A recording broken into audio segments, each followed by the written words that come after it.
house to this. Excuse me, everybody shut their phones off. Please. Yeah, that's a good idea. Please turn your phones off. I'm looking at this. This is kind of a cool classroom. And I'm thinking, man, if college had been like this would have been great. You know, sit there and anyway. All right, we're going to talk about real health. As Tara had said, we are the local chapter leaders in Leesburg for the Weston Price Foundation, and that handles an aspect of health. But we're going to get a little bit broader, okay? We're going to sort of go out into the stratosphere and look down. And before I start, I want to just throw out a couple of little statistics that we don't commonly hear. And you can research anything that I say, and you can find that it's true. The U.S. is ranked 37th in the world in health status, according to the World Health Organization, among all what I call industrialized nations, okay? The ones like Sweden, Germany, Japan, the ones who have what we have. We are ranked 37th in the world in health status. We've got the most powerful army, we've got the strongest economy, we've got the best universities, we've got the best of the best of the best in America, we've got the most resources, and yet we are ranked 37th in the world in health status. There's a contradiction there. There's a saying that I use a lot, and that is that contradictions over time always lead to failure. That's a truth. Cancer, diabetes, stroke, heart disease, obesity, anxiety disorders are all at an all-time high.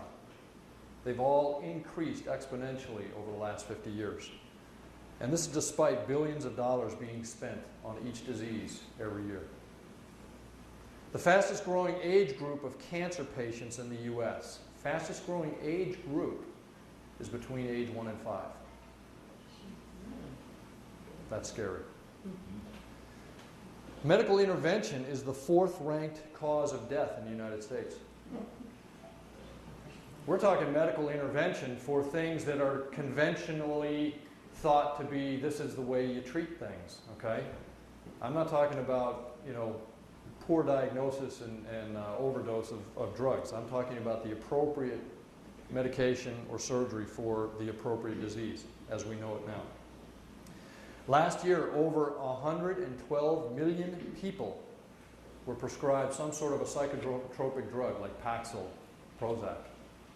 112 million prescriptions last year. I mean, people. That's about a third of the U.S. population. Okay? So that's a third of the population that's hanging out depressed or having anxiety disorders.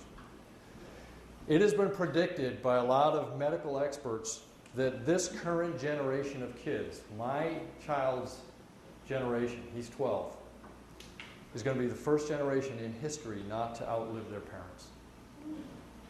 This was all predicted by Dr. Weston Price, Dr. Royal Lee, and Dr. Francis Pottinger back in the 30s and 40s.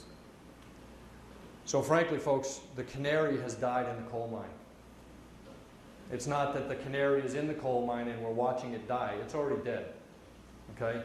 This is the sickest generation of kids ever.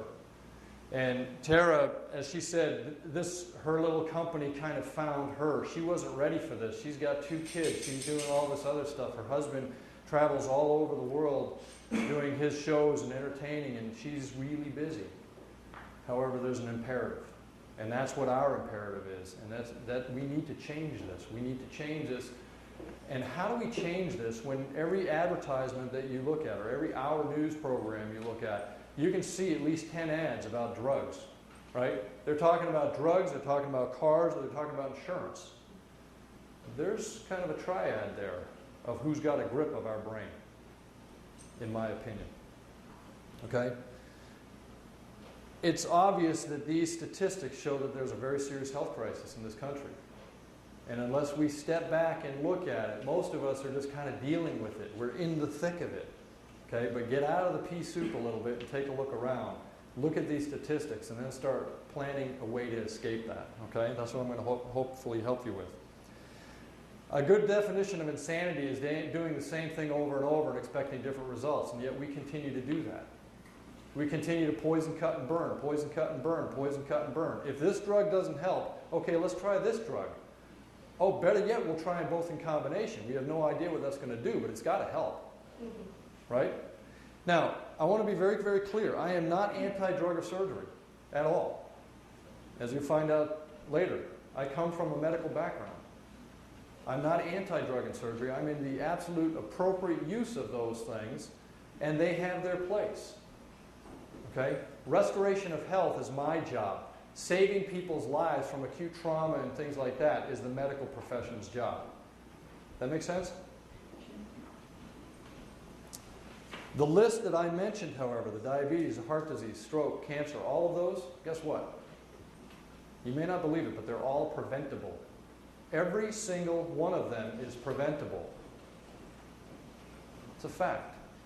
What you're going to learn tonight is not only are they preventable, but if you have it, you can instantly start the process of regeneration in every single cell in your body. And I'm going to share my story, and you're going to understand what I mean. So doesn't it make sense to prevent something rather than have to do the heroics to try to rescue something from our neglect? What's that saying? An ounce of prevention prevents a pound of cure. Right? All right. So how do we do that? Well, that's exactly what we're going to talk about tonight. But before I continue, what I need to do, and I always do this, is I need to acknowledge you. You all are sitting here hoping to learn something, but you're taking your valuable time. And you've got a lot of other things pulling at you, I know. And I just want to acknowledge and thank you all for taking your time because you're showing an interest. And as Tara says, the only way we're going to change anything is by ripples, little ripples. And the way it starts is little living room lectures like this. Because you're going to all of a sudden, some of you might buy into everything that I say, and all of a sudden, boom, you're on track. Other people might sit back and, well, I don't know, okay? But everybody's going to walk out of here with a little nugget, and that'll change your trajectory over time. And then you might find another person. I'm willing to bet you this happens in the next week. You're going to run into somebody, and you're going to share something that you learned here tonight. It's really interesting. My wife and I find this out all the time when we go to seminars. We'll learn a whole new modality for some chronic thing, and on Monday morning, boom, that person walks in. It's weird, okay? Law of attraction.